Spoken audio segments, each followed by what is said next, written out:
نحمده ونصلي على رسوله الكريم اما بعد۔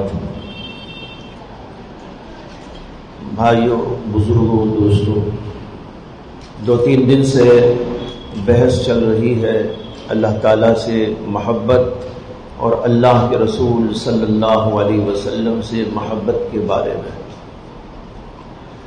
اس وقت ایک بات عرض کرنا ہے، وہ یہ ہے کہ جس آدمی کے دل میں اللہ کی محبت آ جاتی ہے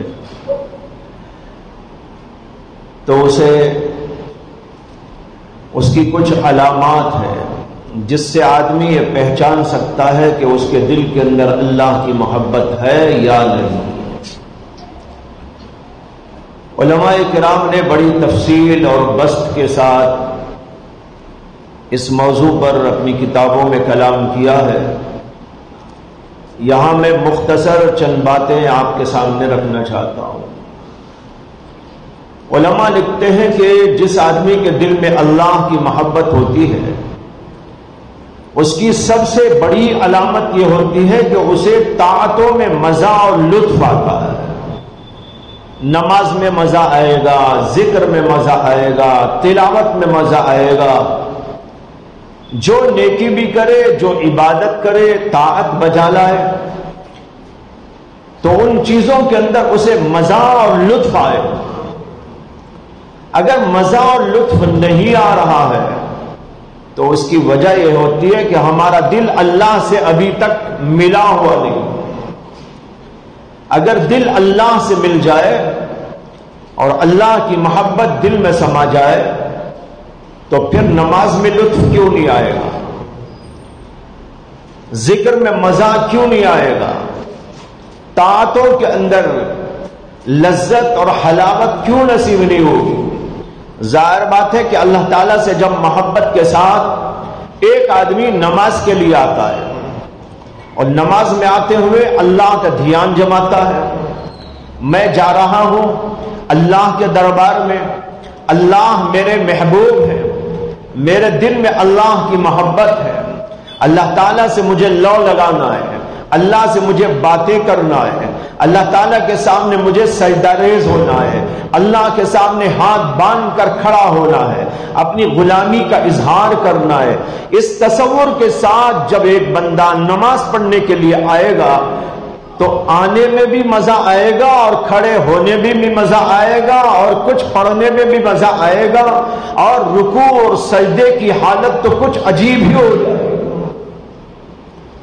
ایک صحابی کا واقعہ لکھا ہے، حدیث کی کتابوں میں آیا ہے کہ نبی اکرم صلی اللہ علیہ وسلم ایک بار ایک غزوے میں گئے۔ غزوے کے معنی ہے جہاد، جنگ۔ تو اللہ کے نبی علیہ الصلاۃ والسلام ایک غزوے میں تشریف لے گئے، صحابہ کرام آپ کے ساتھ میں تھے، اور پھر وہاں سے جب واپسی ہو رہی تھی تو حضرات صحابہ کرام بڑے تھکے ماندے تھے، چاہ رہے تھے کہ کہیں پر قیام ہو جائے اور کچھ دیر آرام ہو جائے۔ اللہ کے نبی علیہ الصلاۃ والسلام سے گزارش کی گئی کہ رات میں ہم کہیں قیام کریں، آرام کریں۔ اللہ کے نبی علیہ الصلاۃ والسلام نے اجازت دے دی۔ چنانچہ ایک جگہ پر ایک جنگل تھا، اس کے اندر کچھ درخت ورخت تھے، تو وہاں پر اللہ کے نبی نے اجازت دے دی کہ یہاں پر آرام کرو۔ حضرات صحابہ کرام آرام کرنے جا رہے تھے تو نبی اکرم صلی اللہ علیہ وسلم نے صحابہ سے فرمایا کہ بھائی تم میں کوئی ایسے بھی ہونے چاہیے جو یہاں پر نگہبانی اور جو ہے پاسداری کا کچھ کام کر سکے۔ سارے سو جائیں، کوئی آئے جنگل میں مار کے چلا جائے۔ زمانہ تھا بڑا خطرناک، دشمن جگہ جگہ مسلمانوں کو تکلیف دینے اور ان کے خلاف کارروائیاں کرنے کے لیے ہمیشہ تیار رہتے تھے۔ اللہ کے نبی نے فرمایا کہ تم میں کوئی ایسے بھی ہونا چاہیے جو جاگتے رہے اور تمام لوگوں کی حفاظت کرتے رہے۔ 2 صحابہ نے اپنا نام پیش کیا۔ ایک صحابی تھے مہاجر اور ایک صحابی تھے انصاری۔ انصاری ان صحابہ کو کہتے ہیں جو مدینے کے رہنے والے، جنہوں نے اللہ کے نبی کی، صحابہ کرام کی مدد کی تھی. اور مہاجر کے معنی آتے ہیں ہجرت کر کے جانے والا. جو صحابہ مکے سے ہجرت کر کے مدینہ آئے تھے ان کا نام تھا مہاجرین. جو مدینے کے رہنے والے تھے ان کا نام تھا انصار. تو ایک صحابی مہاجر تھے اور ایک صحابی انصاری تھے. انہوں نے اپنا نام پیش کیا. اللہ کے نبی نے صحابہ سے کہا جاؤ سب سو جاؤ، یہ دونوں جاگتے رہیں گے اور سب کی حفاظت کرتے رہیں گے. چنانچہ صحابہ گئے اور سو گئے. یہ دو صحابی بیٹھ کر کچھ باتیں کر رہے تھے. ان میں سے جو صحابی مہاجر تھے ان سے انصاری صحابی نے کہا کہ بھئی آپ بھی جا کر سو جاؤ، بظاہر کوئی خطرہ دور دور تک نہیں نظر آتا، آپ بھی آرام کریں، میں اکیلا کافی ہوں، میں دیکھ لوں گا، اگر ضرورت پڑے گی تو تم کو جگا دوں گا. چنانچہ جو مہاجر صحابی تھے وہ بھی جا کے سو گئے. اب ایک ہی ایک تنہا تھے، وہ انصاری صحابی تھے. وہ کچھ دیر تک ٹہلتے رہے، ادھر دیکھتے رہے ادھر دیکھتے رہے. رات کا سما تھا، ساری دنیا سوئی ہوئی تھی، جنگل کا موسم تھا، رات کا سہانا پن، اور سارے صحابہ بشمول اللہ کے نبی کے آرام کر رہے تھے. تو ان کو یہ بڑا عجیب لگا منظر کہ ساری دنیا سو رہی ہے، جنگل کے اس علاقے میں بڑا ایک سہانا سا موسم ہے، اور رات کے کافی دیر گزرنے کے بعد کا وقت ہے. کیا اچھا ہو کہ میں اللہ کے سامنے کھڑے ہو کر راز و نیاز کروں. اب سب سو گئے اور یہ کھڑے ہو گئے نماز پڑھنے کے لیے. اب نماز پڑھ رہے ہیں اور اس کے اندر تلاوت کر رہے ہیں. بڑا مزہ آ رہا ہے، بڑا لطف آ رہا ہے. اسی کو میں کہہ رہا تھا کہ جس آدمی کے دل میں اللہ کی محبت ہوتی ہے وہ تنہا جب ہو جاتا ہے تو اللہ کے دربار میں پہنچ جاتا ہے. وہ کہتا ہے کیا اچھا موقع ہے، یہاں کوئی نہیں، یہاں میرا محبوب اللہ ہے، کیوں نہ میں اس کو منوا لوں، کیوں نہ میں اس کو سجدہ کر لوں، کیوں نہ میں اس کے سامنے ہاتھ پسار لوں، کیوں نہ میں اس کے سامنے دعائیں مانگ لوں. جو چاہے یہاں ہو سکتا ہے. اس لیے وہ تنہائی کا موقع ڈھونڈتا رہتا ہے اور اسے اس وقت بڑا مزہ آتا ہے. اب وہ صحابی نماز پڑھ رہے تھے، بڑا لطف آ رہا تھا، بڑا مزہ آ رہا تھا. لیکن اتنے میں ایک آدمی کافر دور سے ان کو دیکھ لیا کہ سب سو رہے، ایک آدمی کھڑا ہے مسلمانوں کا. تو اس نے وہیں سے تیر برسانا شروع کر دیا، وہیں سے لگاتار تیر مار رہا ہے. اب یہ جواب بھی تو نہیں دے سکتے نا کہ نماز میں ہے. نماز توڑ کر اس کو کیا جواب دیں. نماز میں وہ لطف آ رہا تھا، وہ مزہ آ رہا تھا، وہ حلاوت آ رہی تھی کہ ان کو نماز توڑنے کو جی نہیں چاہ رہا تھا، اور تیر پر تیر لگتے جا رہے تھے. لیکن اس کے باوجود اس مزے کی وجہ سے جو ان کو نماز میں آ رہا تھا اور اس اللہ سے تعلق کی وجہ سے جو ان کو پہلے سے حاصل تھا، انہوں نے نماز نہیں توڑی اور برابر نماز پڑھتے رہے، یہاں تک کہ خون نکل گیا. کئی ادھر سے ادھر سے جہاں جہاں تیر لگے تھے ان سب جگہوں سے خون نکلنے لگا، رسنے لگا. جو صحابی مہاجر سو گئے تھے اتفاق سے ان کی آنکھ کھل گئی اچانک.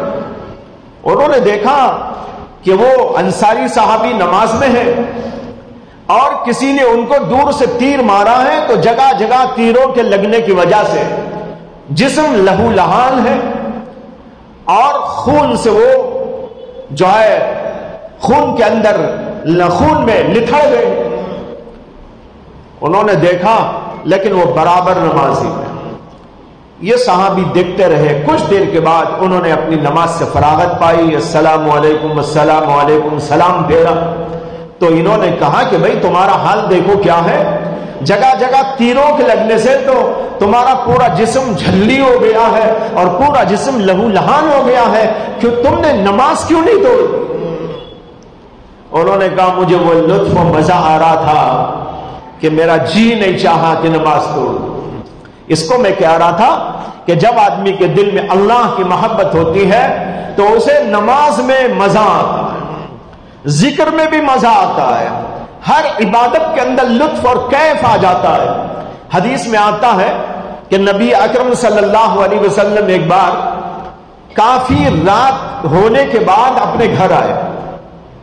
حضرت عائشہ صدیقہ رضی اللہ عنہا کی باری تھی، وہ انتظار میں تھی کہ اللہ کے نبی علیہ السلام آئیں گے، لیکن کافی دیر ہو گئی۔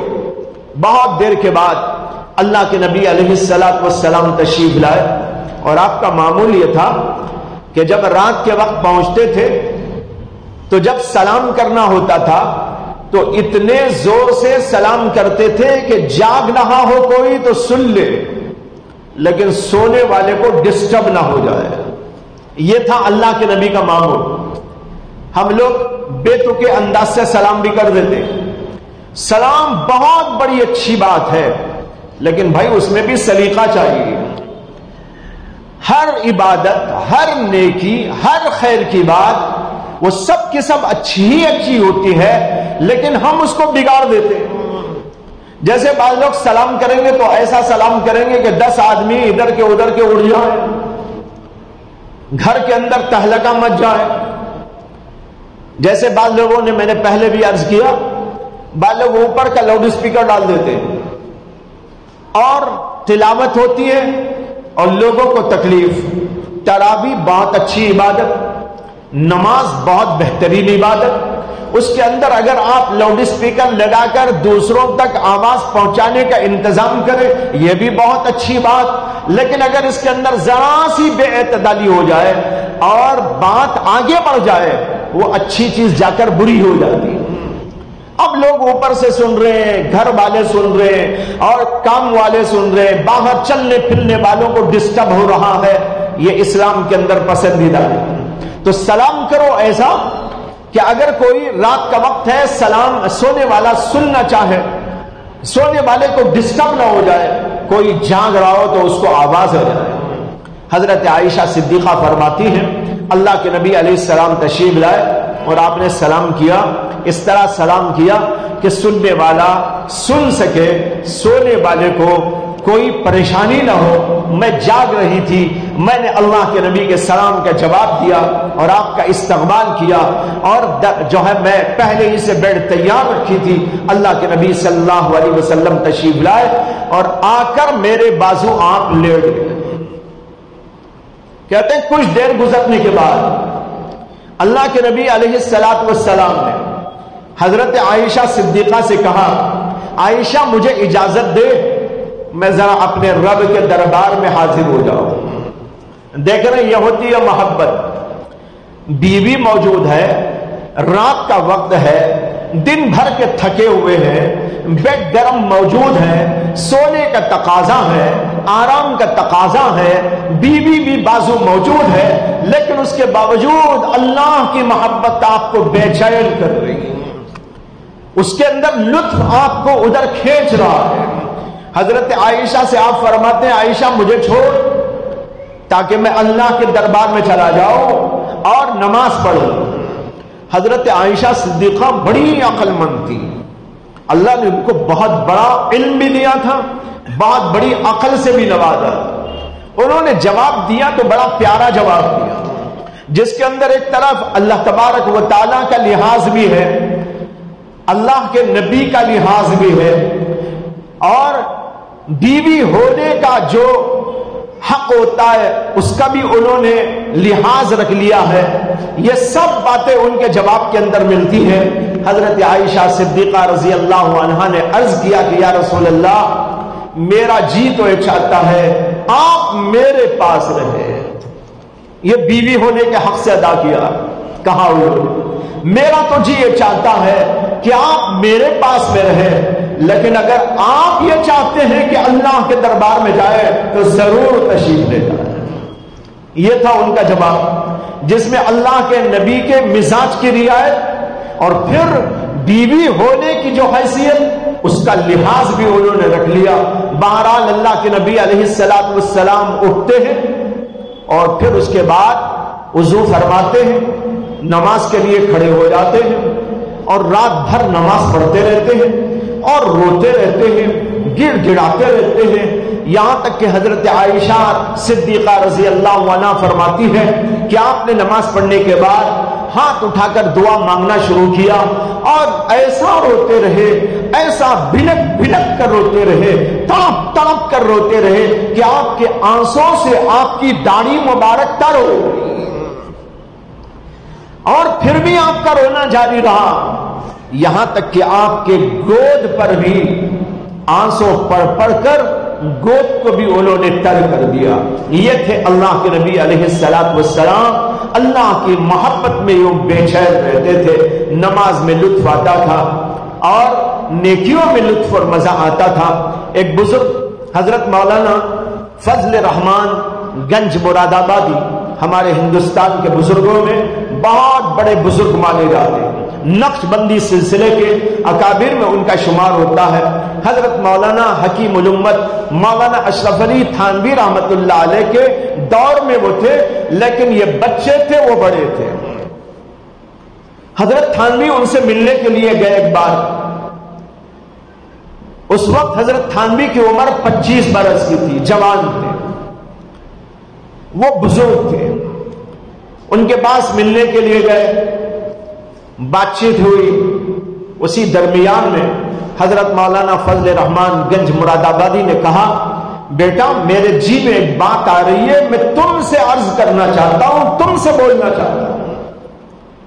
ہر آدمی کو ہر بات بولی نہیں جاتی، ہر آدمی ہر بات سمجھ نہیں سکتا، ہر آدمی ہر بات کی قدر بھی نہیں کرتا۔ بعض لوگوں کے پاس مال کی بڑی قدر، جان کی بڑی قدر، طعام کی بڑی قدر، کھانے پینے کی چیزوں کی بڑی قدر، لیکن نماز کی قدر نہیں ہوتی، اللہ سے تعلق کی قدر ان کے پاس میں نہیں ہوتی۔ اگر ان کے پاس یہ بات رکھی جائے تو ان کی سمجھ میں بھی نہیں آتی۔ اس لیے انہوں نے کہا کہ بیٹا، وہ جانتے تھے حضرت تھانوی کے دل کے اندر کی کیفیت کیا ہے، ان کے دل میں اللہ کا عشق ہے، ان کے دل میں اللہ کی محبت ہے، اگرچہ ابھی جوان ہے لیکن دل ان کا بنا ہوا ہے، سنورا ہوا ہے۔ اس لیے انہوں نے کہا کہ بیٹا ایک بات آ رہی ہے جی میں تم سے کہنا چاہتا ہوں۔ انہوں نے کہا حضرت ضرور فرمائے۔ تو فرمانے لگے کہ دیکھو، جب میں نماز پڑھتا ہوں اور سجدے میں جاتا ہوں تو مجھے ایسا محسوس ہوتا ہے، میں ایسا جو ہے محسوس کرتا ہوں گویا کہ اللہ نے گود میں اٹھا کر پیار کر لیا۔ یہ ایک کیفیت کا بیان ہے۔ ظاہر ہے کہ اللہ کا گود ہمارے گود کا معنی نہیں رکھتا۔ پیار اللہ کے لیے جب بولے تو ہم جیسے بچوں کو اٹھا کے پیار کر لیتے، وہ معنی تو ہوتا ہے اللہ کے شایع نشان، لیکن چونکہ الفاظ نہیں تھے ان کے پاس، ایک عجیب کیفیت تھی، محبت کی ایک کیفیت تھی، ایک جذب کی کیفیت تھی، اس کو بیان کرنا چاہا تو انہوں نے انہی الفاظ کا سہارا لے کر بیان کیا اور کہا کہ مجھے ایسا محسوس ہوتا ہے کہ اللہ نے گود میں اٹھا کے پیار کر لیا۔ یہ ہے وہ مزہ اس وقت آدمی کو ملتا ہے جب اس کے دل کے اندر اللہ کی رسول کی محبت سمائی ہوئی ہوتی ہے۔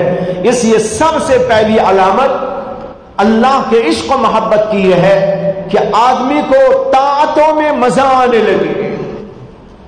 اگر کسی کو مزہ نہیں آ رہا ہے تو اسے ذرا علاج کرانا چاہیے، اس کو سمجھنا چاہیے کہ میرا دل میں کچھ خرابی ہے۔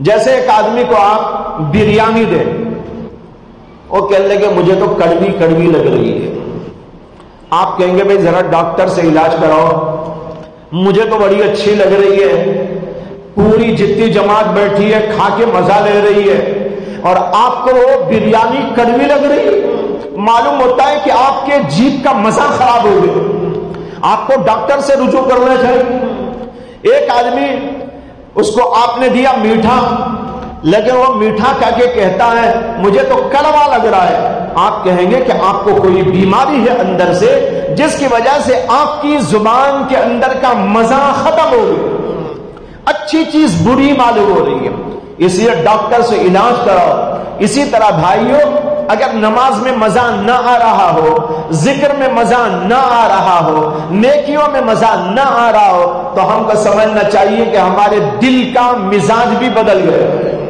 اس کے اندر کوئی خرابی ہے۔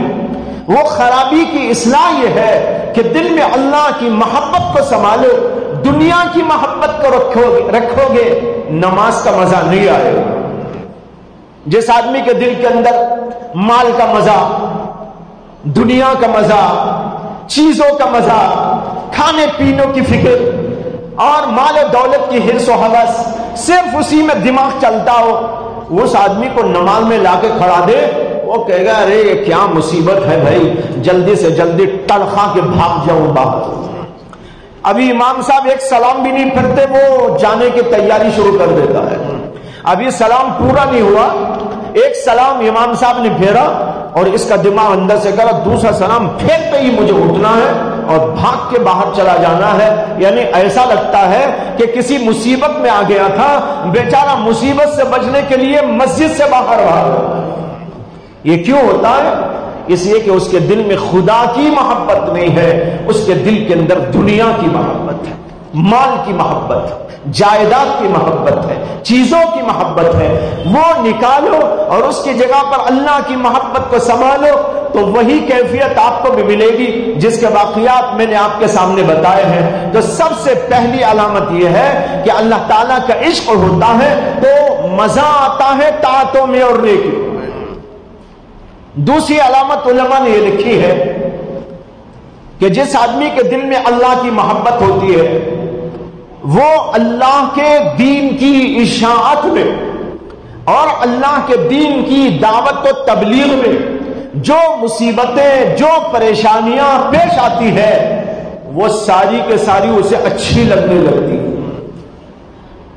ایک آدمی اللہ کے دین کی فکر کرتا ہے، اس کے دل میں اللہ کی محبت کا تقاضا یہ بھی ہے کہ اللہ کے دین کی اشاعت کرو، خود دین پر قائم ہو، خود اتباع کرو، خود رسول اللہ کی اتباع کرو، اور دوسرے یہ ہے کہ لوگوں کو اس دین کی دعوت دو اور لوگوں تک دین کا پیغام پہنچاؤ۔ لوگوں کو دعوت دینا اس کو دعوت کہتے ہیں، اور لوگوں تک دین کی بات پہنچا دینا اس کو تبلیغ کہتے ہیں۔ یہ دعوت و تبلیغ کا کام جو ہوتا ہے، دین کا پیغام پہنچانا، جیسے اس وقت ہم بیٹھے ہیں، یہ بھی دین کا پیغام ہے، آپ کو پہنچایا جا رہا ہے اور مختلف ذرائع سے پہنچایا جاتا رہتا ہے۔ جب دین کا کوئی پیغام دوسروں کو پہنچائے، اس کے اندر کوئی پریشانی آئے تو اس پریشانی میں بھی مزہ آنے لگے آدمی کو، اور کہنے لگے ارے دین کے لیے تو مزہ ہے، دین کے لیے چلنا آسان، دین کے لیے پھرنا آسان، دین کے لیے مشقت آسان، دین کے لیے بھوک لگ جائے اور وہ کھانا اس کو نہ ملے، اس وقت وہ مزہ محسوس کرے گا، اس لیے کہ اللہ کے دین کی خاطر نکلا ہوا۔ جب اللہ کے دین کی خاطر نکلے گا اور اسے مصیبت آئے، پریشانی آئے، بھوک لگ جائے، پیاس لگ جائے، دیکھو حضرات صحابہ کرام کا حال کیا تھا۔ بس اوقات وہ نکلتے تھے، جہاد کے راستے میں نکلتے تھے، دین کے راستے میں نکلتے تھے، دعوت اللہ کے راستے میں نکلتے تھے اور لوگوں کو پہنچانے کے لیے کام کرتے تھے۔ اس وقت بڑی بڑی مصیبتیں، پریشانیاں پیش آتی تھی، لیکن اس کے اندر بھی ان کو مزہ آتا تھا۔ کیوں آتا تھا؟ اس لیے آتا تھا کہ وہ سمجھتے تھے جب ہم اللہ کے دین کے لیے نکلے ہیں اور دین کی خاطر ہمیں پریشانی آ رہی ہے، اللہ ہم کو دیکھ رہا ہے اور اللہ خوش ہو جائیں گے، میرا بندہ دیکھو میرے دین کے لیے کیسی مصیبتیں برداشت کر رہا ہے، میرے دین کے لیے دیکھو بھوکا پیاسا رہ رہا ہے، میرے دین کے لیے دیکھو کہ مختلف انداز کی چیزوں کو برداشت کرتا جا رہا ہے۔ اللہ کو دیکھتا ہے وہ اور اللہ کی طرف نگاہ کرتا ہے تو اس وقت اس کو مزہ آنے لگتا ہے۔ آپ نے ایک بزرگ کا نام سنا ہوگا جن کا نام ہے منصور حلاج، بہت پرانے زمانے کے، جنید بغدادی رحمت اللہ علیہ کے زمانے کے۔ وہ حضرت جنید بغدادی کے مرید تھے، لیکن ان کے ساتھ کوئی ایک بات عجیب و غریب پیش آ گئی۔ وہ عجیب بات یہ پیش آ گئی کہ وہ اللہ کے راستے میں اور اللہ کو پانے کے لیے ذکر، وظائف اور دینی دعوتی محنتیں جو کر رہے تھے، تو اس میں وہ ایک ایسے مقام پر پہنچ گئے کہ ان کو ایسا محسوس ہونے لگا کہ بھائی اللہ تو ایسی ذات ہے جو ہر جگہ پر اس کا پرتو، ہر جگہ پر اس کا عکس، ہر جگہ پر اس کا نور، ہر جگہ پر اللہ اللہ موجود۔ ہم جب کہتے ہیں نا کہ اللہ ہر جگہ موجود ہے، تو اس کا مطلب یہ ہے کہ اللہ کا علم ہر جگہ ہے، اللہ کا نور ہر جگہ ہے۔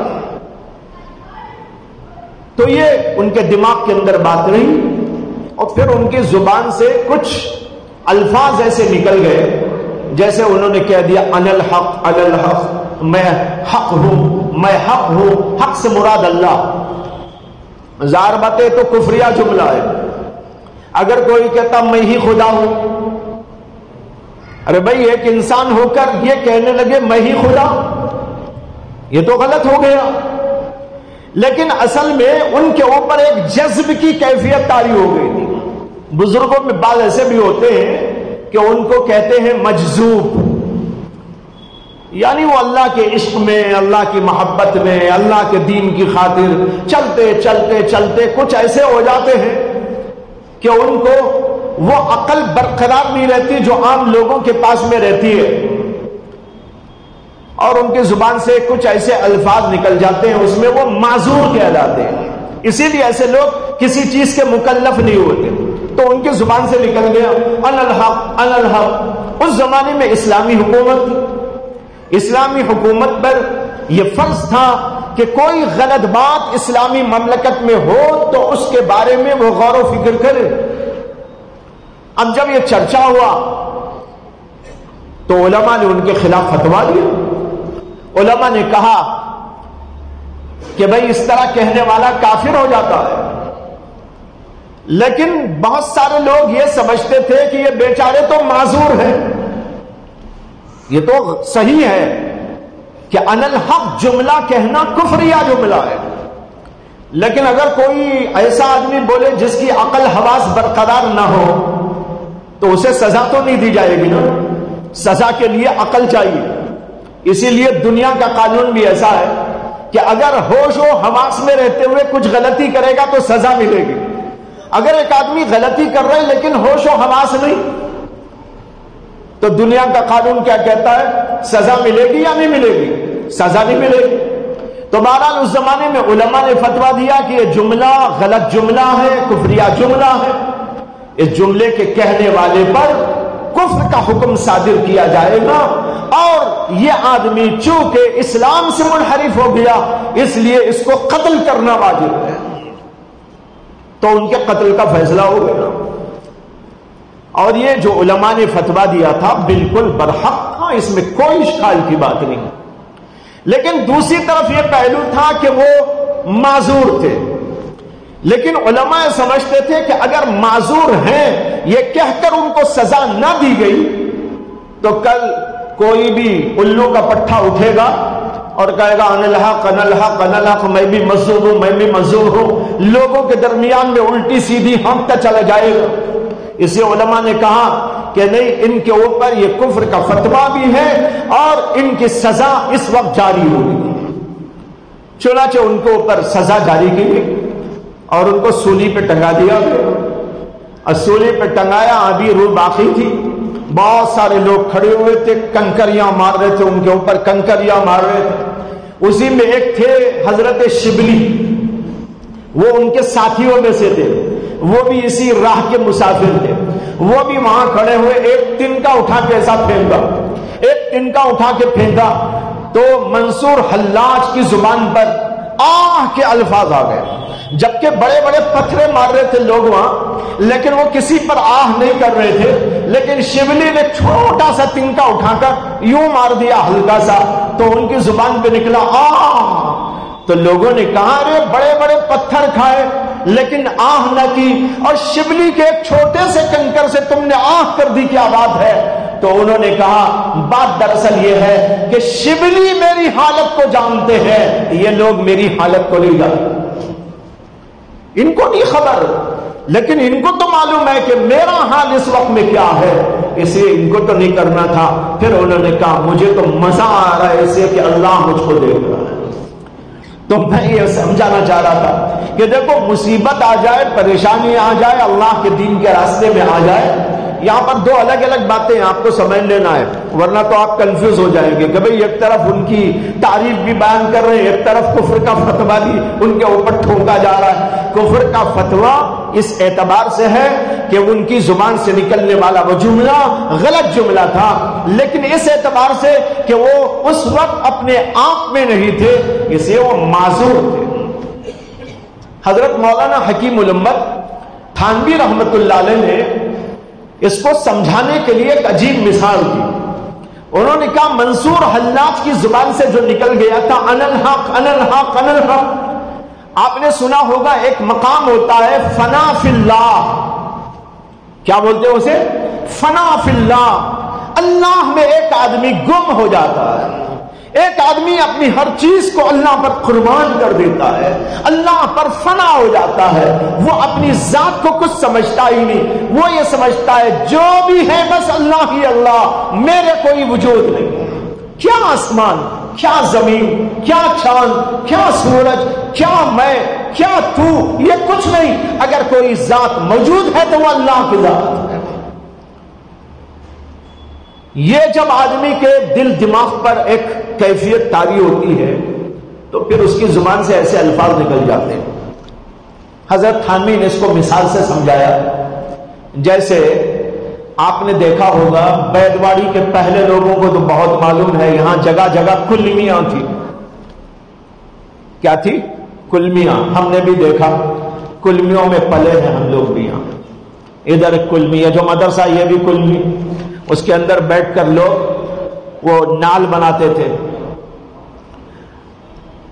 لوہے کو آگ میں ڈالتے اور بھٹی میں اس کو تپایا جاتا، جب اس کو تپایا جاتا تو وہ لوہا بالکل آگ ہی آگ بن جاتا۔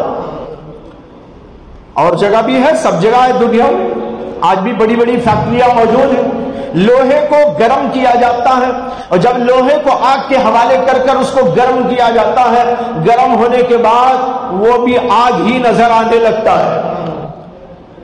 اگر وہ لوہا جو آگ میں پڑنے کے بعد آگ جیسا ہو گیا ہے، وہ تھوڑی دیر کے لیے کہنے لگے انا آگ انا آگ، میں ہی آگ ہوں میں ہی آگ ہوں، تو غلط تو نہیں ہے نا؟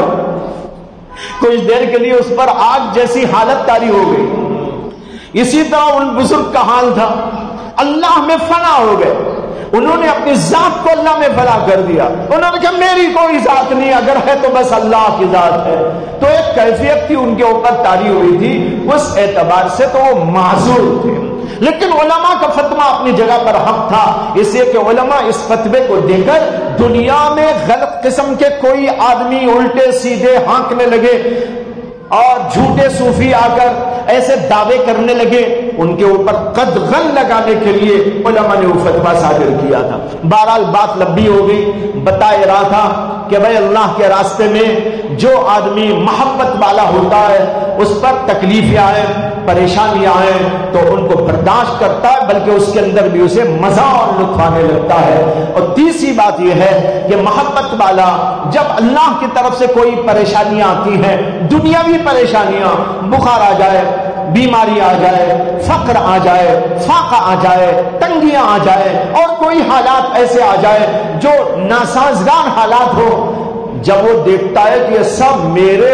رب کی طرف سے مجھ کو دی جا رہی ہے تو وہاں بھی وہ صبر کرتا ہے، اعتراض نہیں کرتا اللہ پر، شکوہ نہیں کرتا اللہ پر، ارے اللہ نے مجھے کیوں ایسی بیماری دے دی، اللہ نے میرے ساتھ ایسا کیوں کر دیا، اللہ نے میرے اوپر یہ کیوں مصیبت ڈال دی؟ نہیں، وہ کہتا ہے اللہ کی اس میں حکمت ہے، اللہ میرا محبوب ہے، وہ مجھے میرے سے زیادہ جانتا ہے، وہ میرے سے زیادہ محبت رکھتا ہے، اسے معلوم کہ کب مجھے بیماری دینا ہے، اسے معلوم کہ کب مجھے فاقے پہ رکھنا ہے، اسے معلوم کہ کب مجھے کھانا دینا ہے، اسے معلوم کہ کب مجھے شفا دینا ہے۔ وہ کہتا ہے جب سب کچھ اللہ کو معلوم تو میں وہ جو کچھ کرتا اس پر یقین رکھتا ہوں، اللہ کا کوئی شکوہ میری زبان پر نہیں آ سکتا۔ یہ علامت ہوتی ہے اس کی جس آدمی کے دل کے اندر اللہ کی محبت ہوتی ہے۔ اللہ تعالی ہم سب کو اپنی محبت سے نوازے اور ہم سب کو ایسی کیفیات اور ایسے حالات عطا فرمائے۔ وآخر دعوانا ان الحمد للہ رب العالمین۔